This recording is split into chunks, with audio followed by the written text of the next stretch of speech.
5-inch version looks like a small tablet. Both the new phones have 8-megapixel cameras with new sensors inside, and they have a new and faster A8 processor. But the biggest game changer in here might be the NFC chip, which is trying to kill my humongous wallet. Called Apple Pay, you'll be able to register your credit card or bank account with Apple, and you'll be able to pay in stores by just tapping the phone and holding down the Touch ID fingerprint sensor. Apple's worked with lots of stores, including Starbucks, Subway, and some others. Of course, there are plenty of security and privacy questions, though Apple says, when you add a new credit card, we don't store the credit card number, and we don't give it to the merchant. The 6 starts at $199, and the 6 Plus starts at $299. Both will be available for order this coming Friday, and on sale in stores the following Friday. Stay tuned for our full review.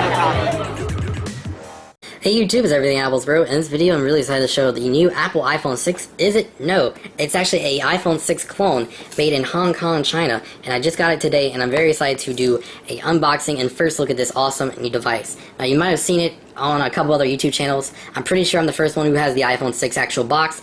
It's actually not the iPhone 6, but it's a replica clone of it, and it actually does run Android and iOS 8 skin. So it makes it look like an iOS 8 device. So we'll go ahead and unbox everything. Here you can see is the 4.7 display device. It looks really high display, really cool, and it's really awesome. So I'm gonna go ahead and boot this up and set it aside for a second and see what else is in the box. So let's go ahead and see what else is in the box. We have some how-tos here from the iPhone 5. Let's go ahead and set that aside. We also have ear pods, which look like made in Hong Kong, China also. They look similar to Apple's. Set that aside. And we have a Lightning USB cable, and we have a Lightning USB charger, wall charger, that uses the USB Lightning cable and charges through the wall. And let's see, last but not least, we have a little SIM lock thing here that allows you to open the SIM card on the device. And go ahead and open that. It's pretty simple. Now here's the awesome new device, booted up iPhone 6 replica clone running Android / iOS 8 skinned, as you can see because of the iOS 8 wallpaper. Now, there's a couple of things that don't work on this device, but it does work pretty cool. And let's see, camera works, and as you can see, we get the home screen, and it's a little bit laggy, but the control center works. All the toggles do work, like airplane mode, orientation lock, Wi-Fi, Bluetooth, cellular data, and other toggles. Now, as you can see, the integrated fingerprint scanner up front, just in a larger body.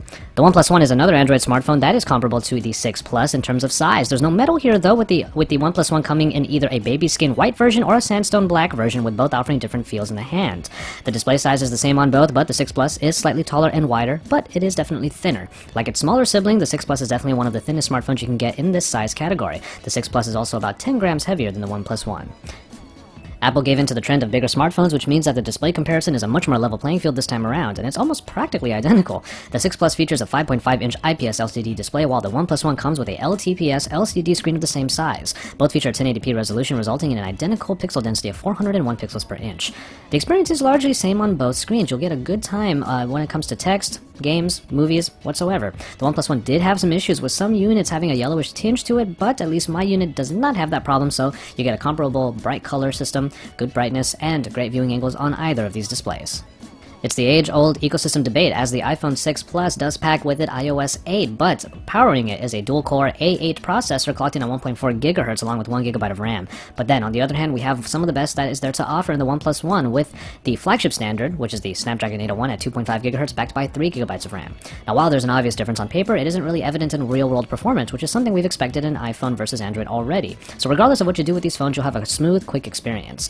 The iPhone 6 Plus comes with 16, 64, or 128 GB of storage, while the OnePlus One comes in at 16 and 64 GB flavors, and neither offer the option of expandable storage.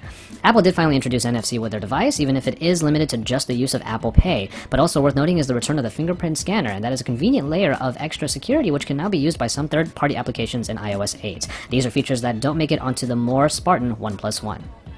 As we move into the cameras, we find that the iPhone 6 Plus keeps the 8-megapixel rear shooter from its predecessor, though it does come with a new sensor, an f2.2 aperture lens, faster autofocus, and optical image stabilization, which is not found in its smaller brethren. Video also gets a boost as well, especially with the ability to capture slow-motion video at 240 frames per second in 720p resolution. Indeed, the modes that are available in the iPhone 6 camera application might seem quite limited, but we have found that iPhone quality in terms of its picture has been pretty good in previous iterations, and we don't expect it to change in this one. On the other hand, we have the 13 megapixel Sony Exmor RS sensor of the OnePlus One combined with a 6-part lens construction with the f2.0 aperture, a dual LED flash, and a great software package that, in contrast to the iPhone 6 camera app, has a lot of different features which will allow for a great camera experience that is catered to the way that you want it to be.